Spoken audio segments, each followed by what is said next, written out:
Interview में हमें ज़रूर पूछा जाता है अबाउट एक्सपीरियंस, तो हम जेन्युइनली जवाब क्या देते हैं कि कैन कर सकता हूँ, ये कर सकता हूँ, वो कर सकता हूँ।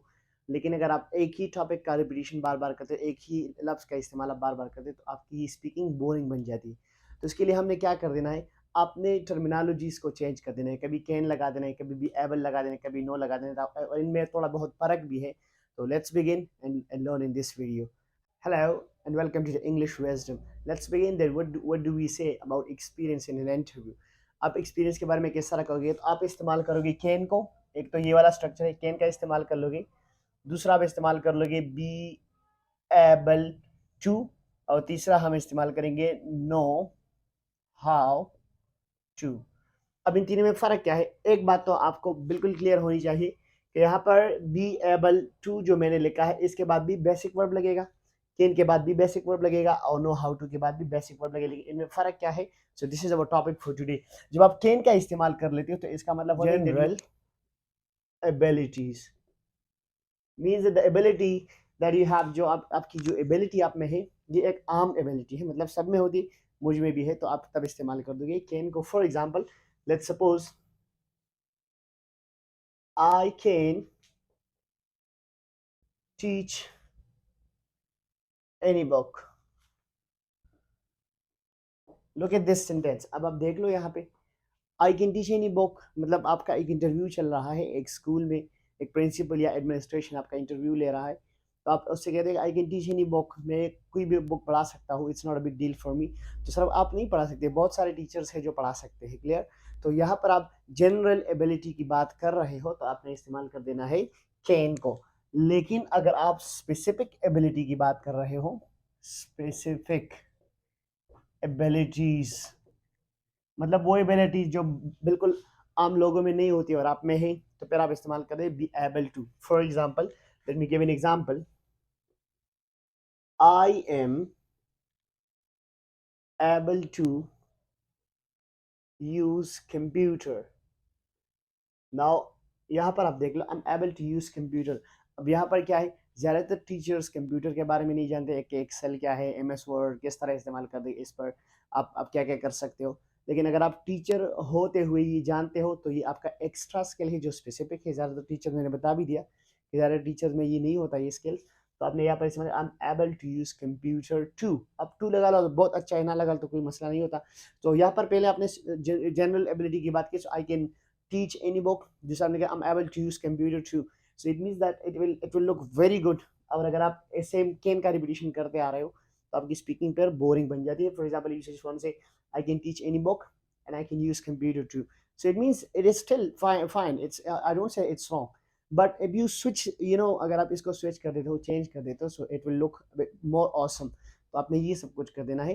तो be able की concept clear हो गई, to talk about specific ability, and can is used to talk about general ability. Now we have know how to. अब इसका क्या मतलब है? Know how to means to talk about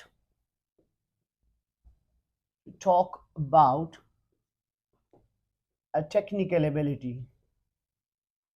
A technical ability मतलब कोई भी ऐसी एबिलिटी जो टेक्निकली होती है, आप उसके बारे में बात कर रहे हो, तो फिर आपने इस्तेमाल कर रहे नो हाउ टू को।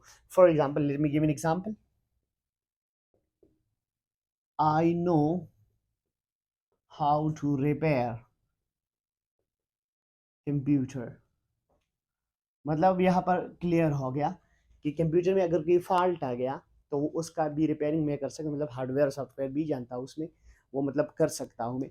तो यहाँ पर आप टेक्निकल एबिलिटी की बात कर रहे हैं। I know how to cook is also a technical work. तो आप यहाँ पर आप I know how to cook means that you will have to apply some technical work there, तो आपने इस्तेमाल कर देना है नो हाउ टू।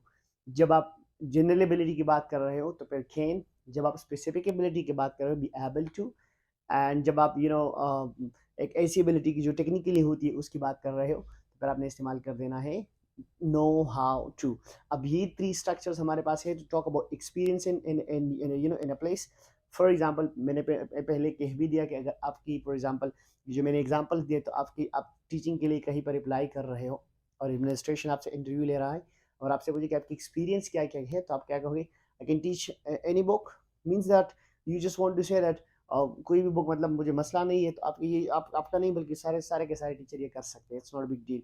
दूसरा क्या है, अगर आपने कह दिया I am able to do something, means जो भी आप आपकी एबिलिटी है, तो इसका मतलब होता है कि ये स्पेसिफिक मुझ में है, मतलब ज़्यादातर लोग ये कर नहीं सकते लेकिन मैं कर सकता हूँ। Second, the third is if you want to say I know how to, इसका मतलब क्या होता है, आई नो हाउ टू का मतलब यही होता है कि आप किसी ऐसी एबिलिटी की बात करें जो टेक्निकली है। ज़्यादातर लोगों का ये दिमाग से ताल्लुक़ रखता है, और ज़्यादातर लोगों का दिमाग उस पे काम नहीं करते, तो फिर आपको इस्तेमाल कर देना है नो हाउ टू। और इसकी मीनिंग क्या होगी, आई एम एबल टू, मैं इसका काबिल हूँ, इसका जेनुअनली यही मीनिंग होता है। आई नो हाउ टू, मैं ये जानता हूँ कि ये कैसे करना है। एंड आई कैन, और ये मैं कर सकता हूँ। तो तीनों का मतलब यही होता है, तीनों जब हम टुगेदर कर देते हैं, so it will you know mention us your skills, आपकी ये स्किल्स, आपकी सलाहियत, आपकी एबिलिटीज़ ही बयान करेगी। सो दीज थ्री स्ट्रक्चर्स और you just talk about your skills, लेकिन हमें थोड़ा बहुत ख्याल रख देना है कि आप बी एबल का इस्तेमाल कब, नो का इस्तेमाल कब, and as well as you know where to use that can as well. So don't forget it. If you're new to this video, अगर आप नए हो इस वीडियो में, तो ये चैनल को ज़रूर सब्सक्राइब करें, और आपको ये वीडियो पसंद आई तो लाइक ज़रूर दे देना, और आगे दोस्तों के साथ भी इसको रिकमेंड कर देना कि वो भी इसको देख ले। Thank you so much for watching and wait for the next video. Till then, take care of yourself.